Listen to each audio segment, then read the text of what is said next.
was looking for true love. She liked that gym rat type guy. He used his own two hands to literally squeeze the life out of Crystal. And then, a wannabe hip-hop star. He put out what I like to call $2 rap videos. Dragged his girlfriend into a web of violence. And that's when I knew something wasn't right.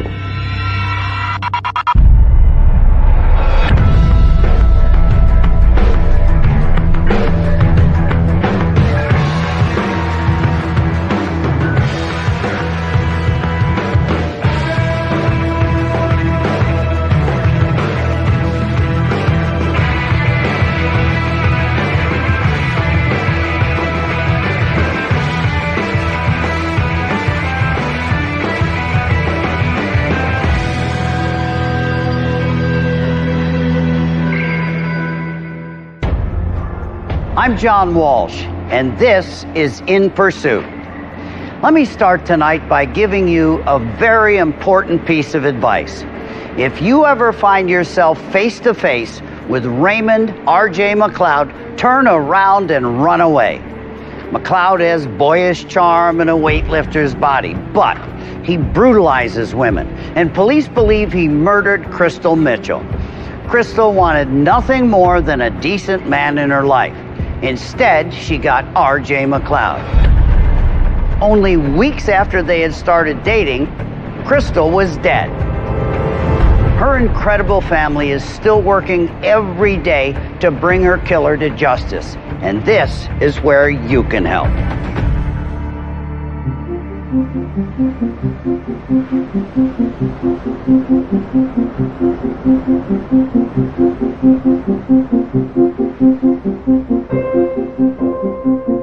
There was never a boring moment with her.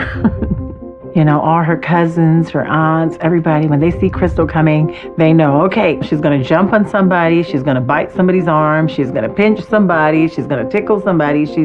She was just that kind of a person. She was very beautiful on the outside, but it didn't interfere with who she was inside. She'd take the jacket off her back and hand it to you if you were cold. That's the kind of person she was. She just had this smile. She was just very funny and very bubbly and making jokes with everybody. She was like the life of the party.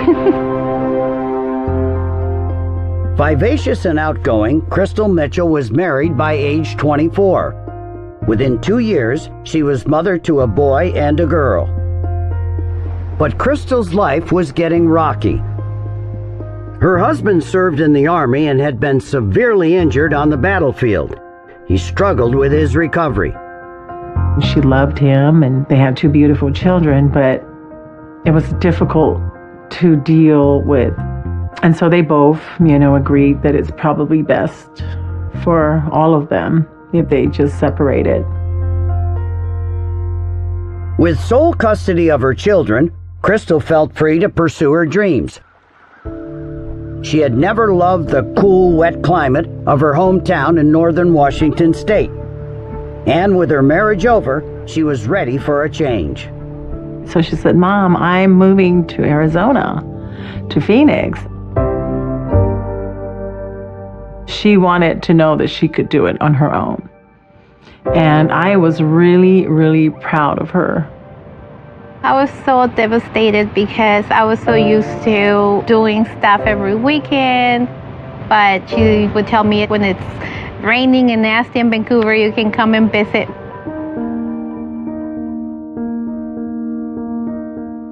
In Phoenix, Crystal landed a job managing a large apartment complex.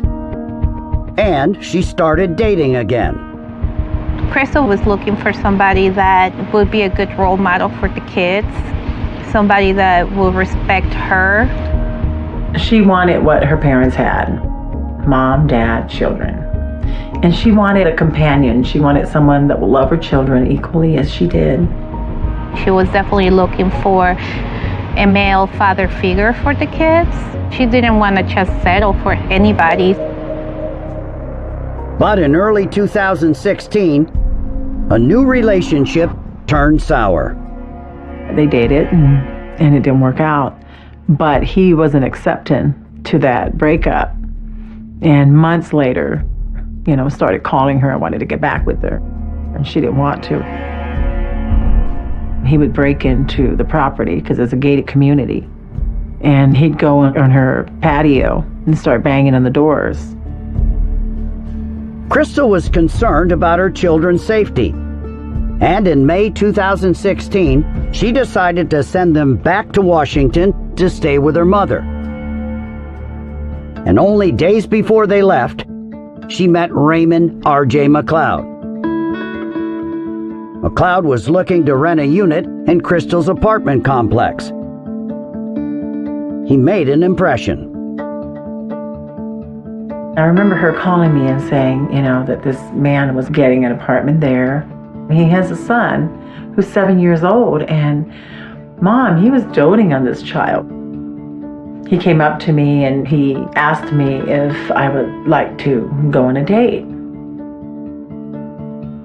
He was a well-dressed guy. He did look like he worked out a lot.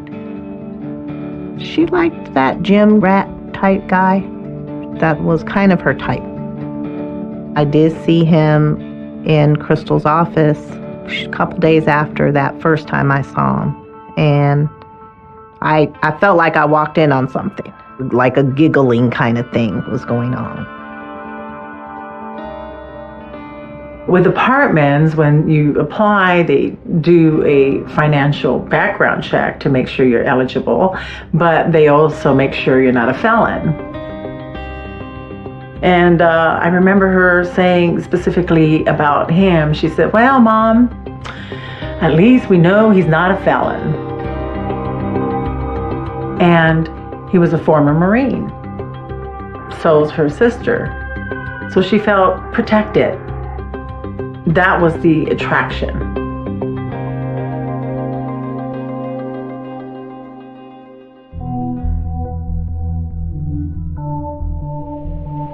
I actually went and visited Crystal in Phoenix for her birthday. That weekend, I got to meet RJ. Having RJ around definitely gave her a sense of safety, that her ex-boyfriend wasn't going to bother her anymore. But I don't know, as soon as I saw him, I just did not like him. She asked me what I thought about RJ, and I told her that I don't think you guys are gonna work out. But Crystal was willing to give it a try. Less than a month after they met, Crystal and RJ planned a trip to San Diego.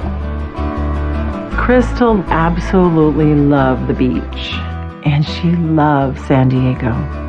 She would travel there for the weekend. It was close to Phoenix. It took her 5 hours. All you had to do was say San Diego and she was good to go. RJ mentioned to her, hey, I have this friend that has a wife, they just had a kid, a really nice couple, let's drive together.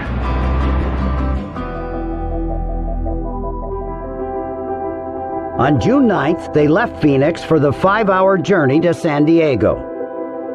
I called Crystal and she told me that she was on her way. She sounded really happy, really excited because she was going to one of her favorite places.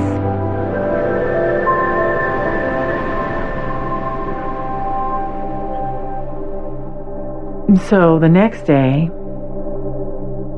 I woke up and I didn't feel myself. I tried to call her in the morning and she didn't answer the phone. I text her, hey, what's going on? How are things coming? Nothing. So I text her again a few hours later. Hey, what's going on? Please call me. I just want to know that everything's okay.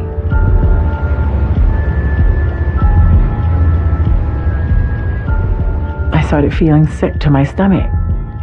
I just felt like I wanted to throw up. I just felt sick. I was cold inside. I was like, oh my God, something is wrong here. And the phone call came in. And when I saw that phone number, that area code 619, I knew. I just knew. I was like, oh my God, no. Oh no. Oh no.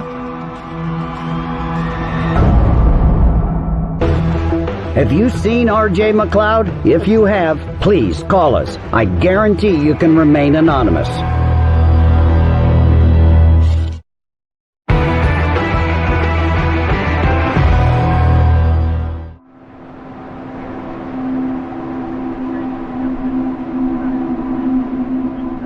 On June 10th, 2016, in the early afternoon, a resident from the 7600 block of Mission Gorge Boulevard called the San Diego Police Department reporting the death of a female.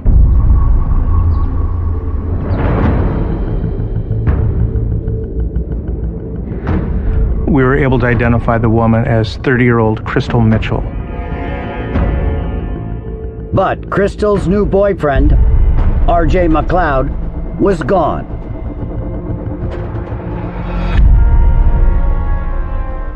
Police called Crystal's mom with the devastating news. I felt like someone just punched me in the stomach so hard and I couldn't catch my breath. I just couldn't believe that she was gone. I just wanted my friend back. I just wanted my friend back. And then the next day, I sat the kids down and just said, Mommy's dead. Mommy went to heaven. And my grandson said, how? I couldn't tell him that she was murdered. I couldn't tell him. That was the hardest. That was the hardest thing to do. Investigators in San Diego started to piece together Crystal's final hours. We believe that Crystal and Mr. McLeod arrived in San Diego in the afternoon of June 9th. They spent some time with Mr. McLeod's friends in the residence. They had a few cocktails. At that point, Crystal and Mr. McLeod went out for a few more drinks and returned late that night, early into the next morning.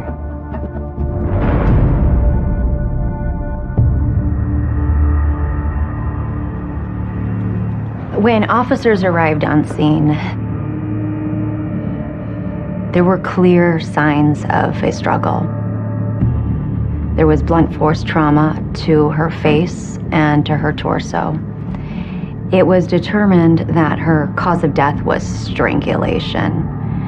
So vicious that the strangulation resulted in fractures to her neck.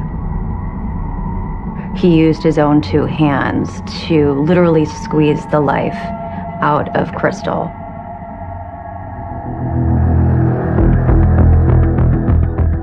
With all murder investigations, we keep an open mind.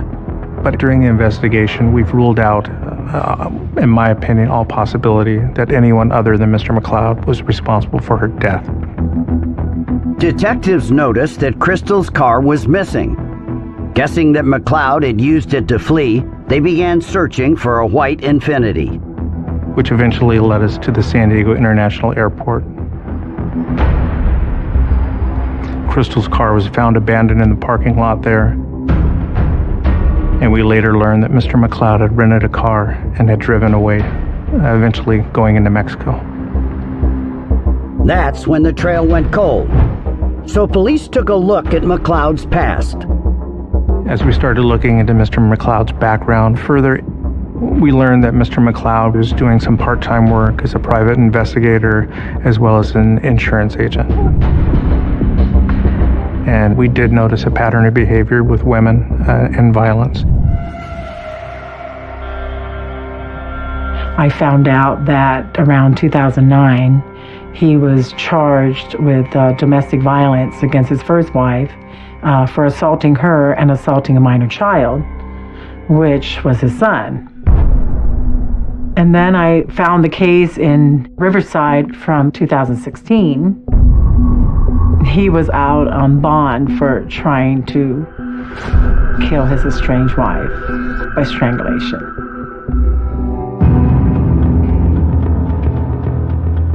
To tell you the truth, I just thought, okay, go get him. All right, he fled the country, we're gonna go get him. I mean, he's right over there, over the border in Mexico.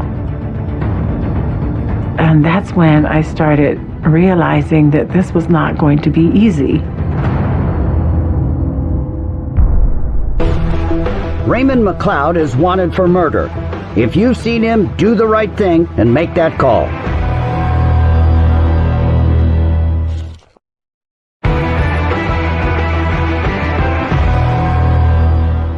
On every episode of In Pursuit, we're going to tell you about some missing children that we need your help to find and bring home to their families. Here's the first case.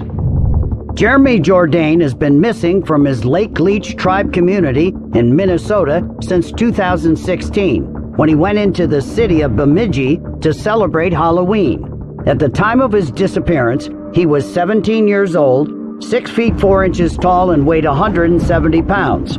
Jeremy is a skilled basketball player and knows some guitar. If you have any information as to Jeremy Jourdain's whereabouts, please call us.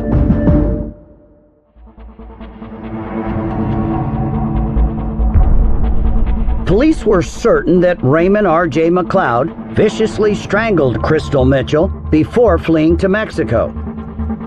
But weeks had turned to months with no arrest.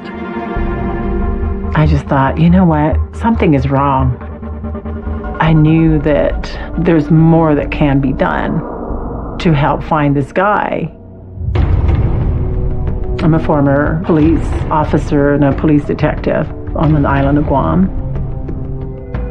I've been involved in a lot of investigations. And I thought, you know what? I'm going to go in Facebook and I'm going to find hotels and tourist places and I'm going to alert them.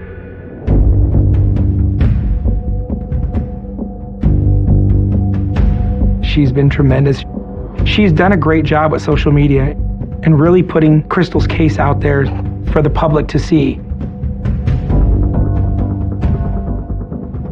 I just spend day and night combing through the internet, combing through pages, reaching out to people. Have you seen this man? Have you seen this man? And then in 2017, Josephine made a stunning find. I came upon a blogger who wrote a whole blog about meeting a man in Guatemala. He was a former Marine, and then he was describing him about being drunk on drugs, that he had woke up about 5 in the morning and found him hitting on one of the women that were backpacking. Josephine was convinced that this man was actually McLeod. So she sent the blogger McLeod's picture, and he confirmed they were one and the same. Unfortunately, by the time local authorities could check out Josephine's lead, McLeod was gone.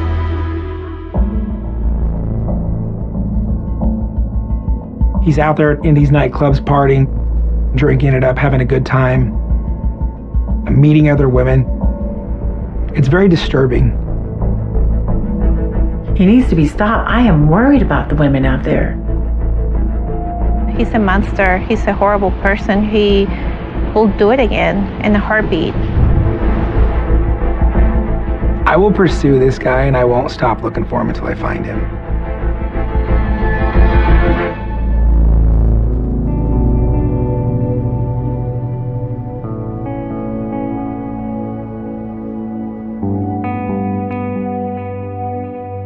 So before Crystal put the kids in the plane to send them to me for the summer, she took them to Build-A-Bear and she made them special stuff and she put her voice in it. Hi, my wee Cindy. Mommy and I And this is the last that they have of her. This is what we have left. My message to Raymond Samuel McLeod Jr. I'm never gonna stop looking for you. Never, until I bring an end to this. Raymond R.J. McLeod is heavily muscled and has many distinctive tattoos, including an iron cross, a spider web, a large skull, and a fallout symbol on his right arm. He may also go by Matt or Mateo, and he's a heavy drinker and drug user. If you think you've seen Raymond McLeod, don't take any action yourself. Pick up that phone and make the call. I promise you, you can remain anonymous. Let's help bring justice for Crystal Mitchell. Now it's time for one of the most powerful weapons in our arsenal, what I like to call 15 seconds of shame. Anibal Chirino Mejia is the main suspect for the murder of Texas journalist Jacinto J. Torres Hernandez on June 10, 2016. He's 5 feet 9 inches tall, has brown hair and brown eyes. He was last seen in Dallas in July. Martin Jose Harquin Estrada is wanted for the murder of his childhood friend, Elkin Corrales, on February 19, 2017 in New Orleans. Estrada is thought to be armed and dangerous. So if you've seen Mejia or Estrada, please give us a call. Now in our next case, my son Callahan travels to Atlanta, Georgia to investigate the story of a second-rate rapper named Maurice Nesbitt.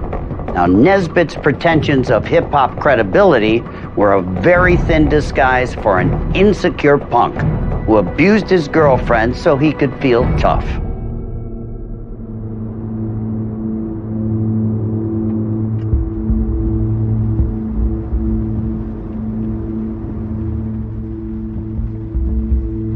What's up, Mike? I'm ready when you are, Mike. Yeah. They're trying to keep my vibe up, man. Live, bruh. He was a local guy that produced lackluster rap music. He went by the persona of Mega Ruckus. Oh, yes, son. You right now.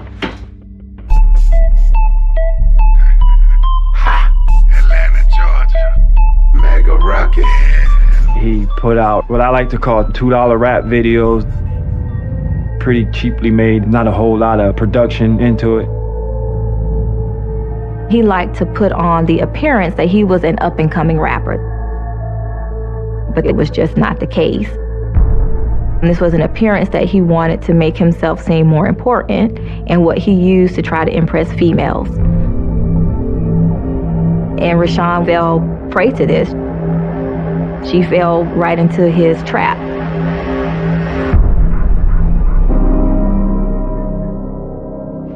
We're talking about a convicted criminal that's on the run. What does the Maurice Nesbitt case mean to you? This is a crucial case for this office and for our community. He has simply thumbed his nose at our criminal justice system.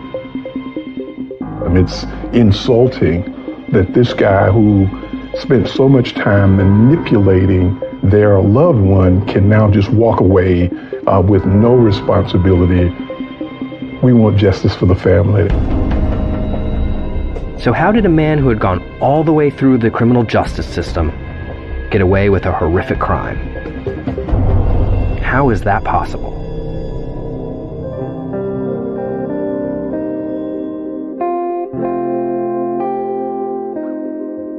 She was happy. I was talking about him. Happy when he came around, you know, like Maurice come pick me up. We better go out. If she's happy, I'm happy, because that's my sister. Is this Sean here? Yes, it is. The family? Yes, me and my mom, along with Sean. That's great. Well, I was always close to my daughters. they need anything or they wanted to talk with me, we were close like that. We were very close like that.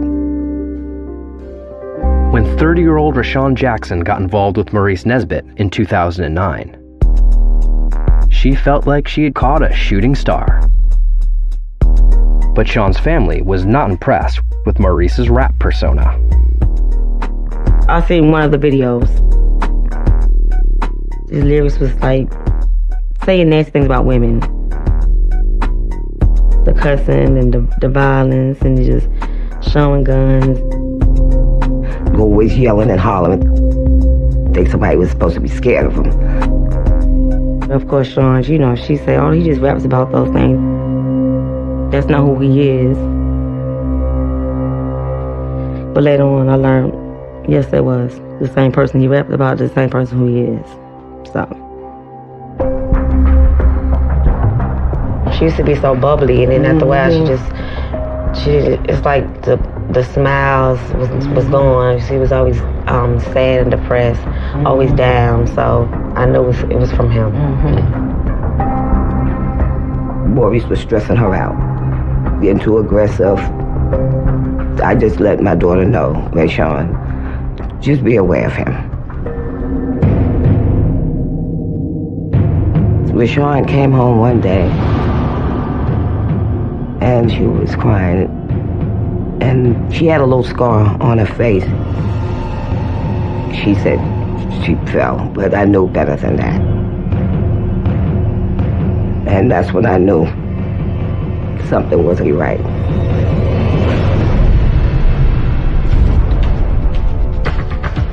I just wanted to just get him out of her life.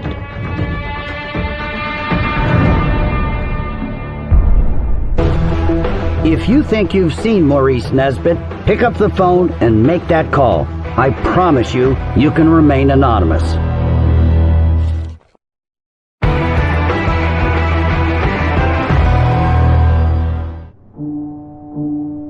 In 2009, the Jackson family could sense trouble coming. Daughter Rashawn was in a relationship with Maurice Nesbitt, a would-be Atlanta rapper. But behind the phony street thug routine, her family sensed real danger. And on September 20th, 2009, their fears became real. And they got into a fight at the gas station.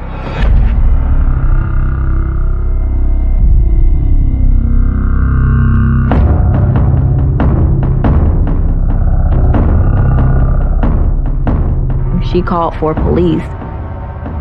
And once they arrived, Maurice Nesbitt was already gone. The police officer did take a report, and he asked for the name of the perpetrator who had hurt Rashawn because she had visible injuries to her face. And she gave the name, and Maurice Nesbitt was never arrested for that offense.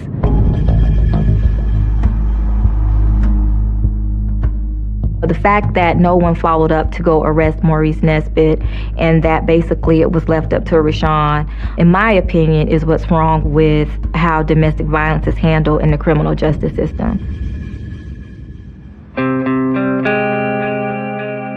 But Rashawn wasn't ready to leave Nesbitt. I would say Sean was afraid of Maurice because when incidents happen and we find out, she would always protect him. And like I told her before, nothing you do or say can make a man beat you or hurt you the way he does. One of the things he would do was always tell her that, you know, they were going to move in together into the same apartment. So she started saving her money, enough money to get an apartment that they would share together. Then she would give the money over to Nesbitt.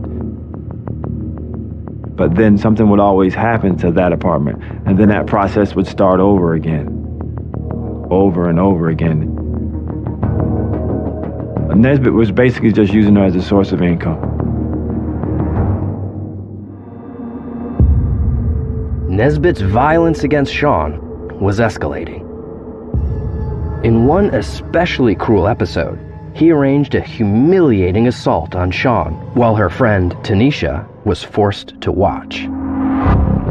Maurice Nesbitt had some girls drag Rashawn out of the car, and they began to fight her.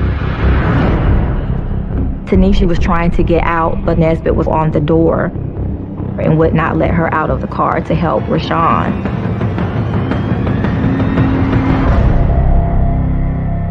After the beating, she got out, and Maurice just drove off and just left them there at the gas station. This time, Sean did not call the police. She loved him.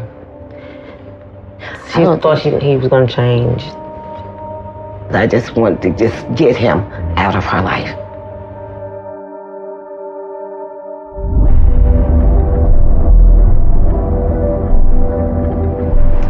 So I think you're the perfect person to talk to about this.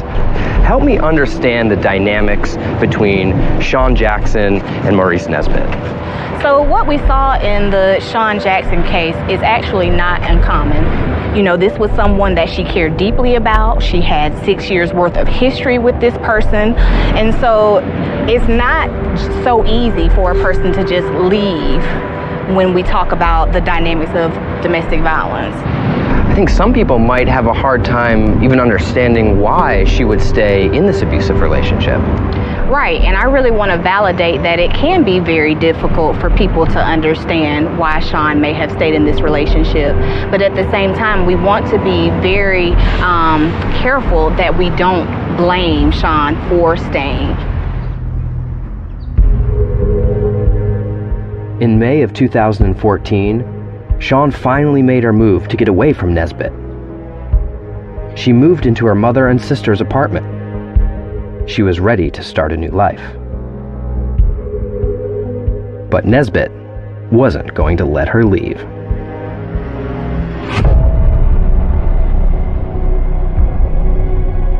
In the early morning hours of the 27th of May, Antoinette Jackson was awakened by a loud noise. I was like, what was that? So that's why I went in her room. That's when I found her.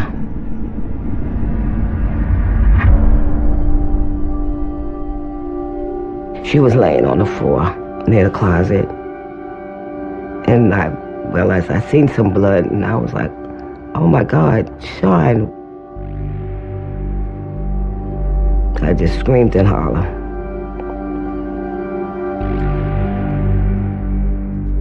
I jump out of bed and come running down the hallway. Hello? Hello? Yes. Yes, I do. I need an ambulance, please. My sister been sad. Okay, is she awake? No, she been sad. Okay, so you saying she's unconscious? Yes. Okay, is she breathing?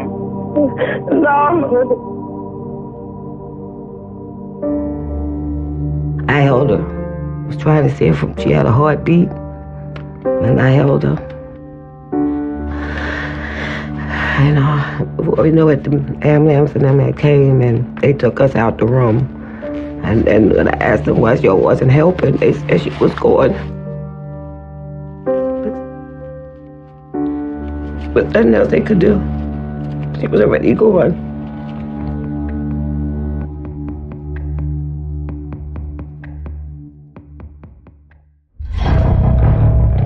I just broke down inside the courtroom, and I just lost it.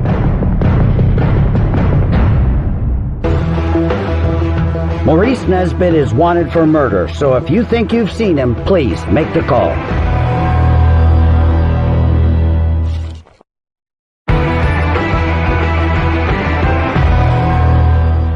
Here's the next missing child case we'd like your help in bringing to a safe and peaceful conclusion. Penelope Inks was allegedly taken from her Houston home by her mother, Heather Inks, in 2014. Heather had a career in modeling before she became a fugitive and may now be working in Los Angeles. Penelope would now be 14 years old. The FBI considers Heather to be armed and dangerous. So if you've seen either Penelope or Heather, please give us a call. Rashawn Jackson was pronounced dead by paramedics in the early morning hours of May 27th, 2014. She was 34.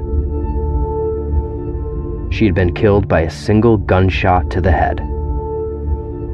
Her mother and sister were with her as she took her last breath.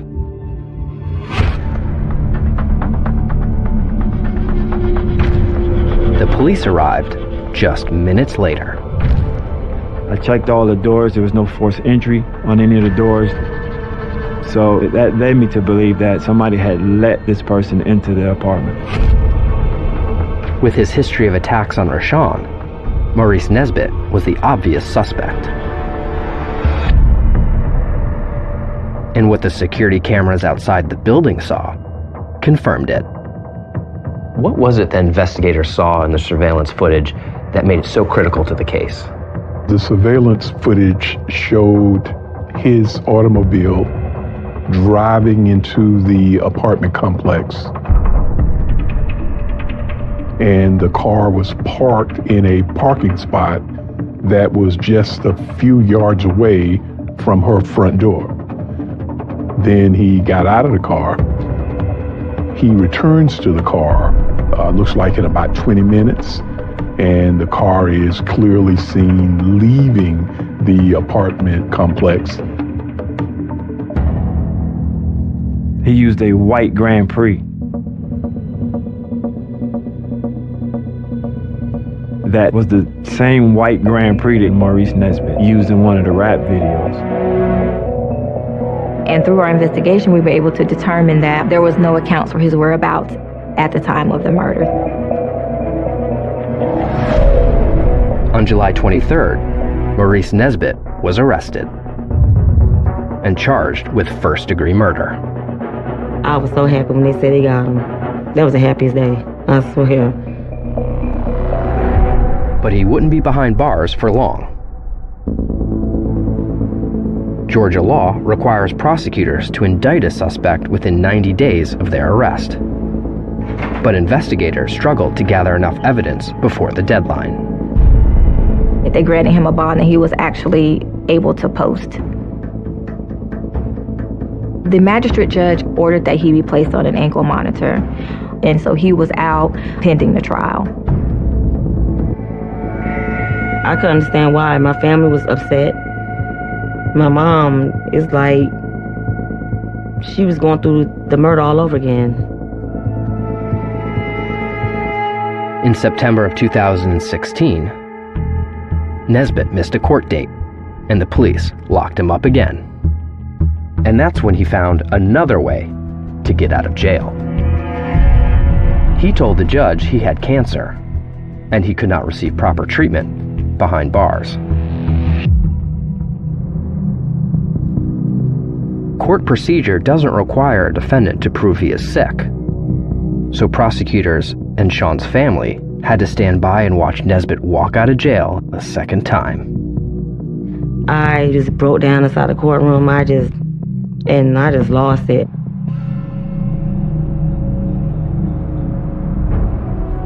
After another year of hearings, Maurice Nesbitt finally went to trial for the murder of Rashawn Jackson. For 4 days, he sat in the courtroom and listened to the evidence against him. Each night he went home, and each morning he returned. Until the 5th day. Everybody's there, and they say all rise, and judge comes out, and he was like, "Where's Mr. Nesbitt?" He wasn't there. It was discovered that he had cut his ankle monitor and had been off the GPS tracking for about 5 or 6 hours. The jury returned the verdict. Guilty of felony murder. Everyone was happy. However, there's still that feeling of, we're not completely done because, he's not going to prison. When you look at that empty chair. It's like you saying, he's guilty, but where's Maurice?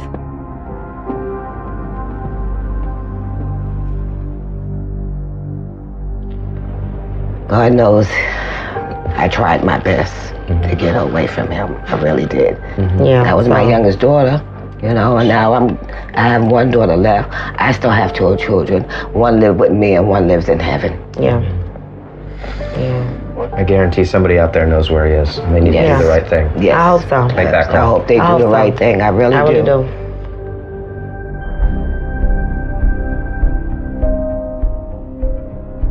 Our legal system failed Rashawn Jackson, and I can only hope that she is his last victim.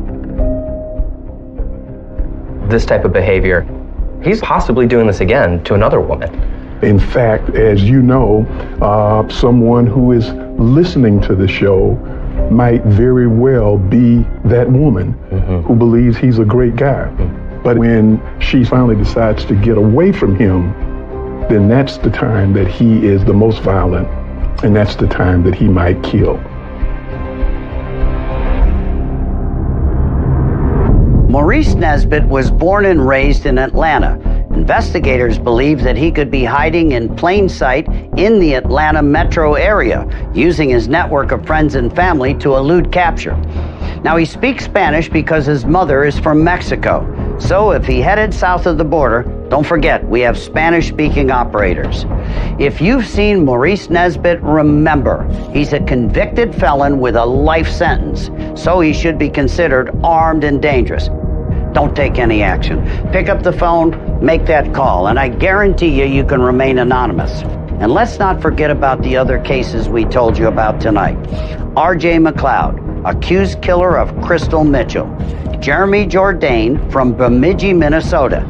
And Penelope Inks, taken from her Houston home in 2014. Please remember, you can make a difference. I'm John Walsh. We'll see you next time on In Pursuit.